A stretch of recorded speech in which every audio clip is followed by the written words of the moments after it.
So ఇప్పుడు దేవుడు కూడా వాక్కునే పంపుతాడు, శత్రువు కూడా వాక్కునే ప్రయోగిస్తాడు. కొంతమంది మనుషులు ఉంటారు, సైతాన్ చేత శోధించబడతా ఉంటారు. వాళ్ళు పాపం వాళ్ళకి తెలియదు. ఎప్పుడన్నా నోరు తెరవని దరిద్రమే పలుకుతుంటారు. నోరు తెరిస్తే చాలు దరిద్రమే దరిద్రం ముందుంటారన్నమాట, దరిద్ర మాటలు మాట్లాడడానికి. అట్లాంటి వాళ్ళకి భారీ ఎడంగా ఉంటాను నేను. దండం పెట్టి డబ్బులు ఇచ్చి మరో తెచ్చుకుంటాను, పోండ్రా స్వామి అని. అంతే.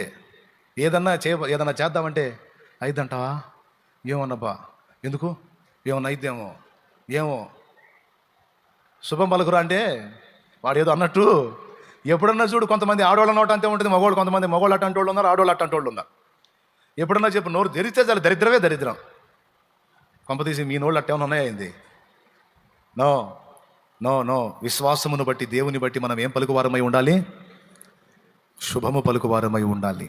ఏ ఇంటికి వెళ్ళినా సరే శుభం, ఈ ఇంటికి సమాధానం కలుగునుగా కానీ పలకాలట.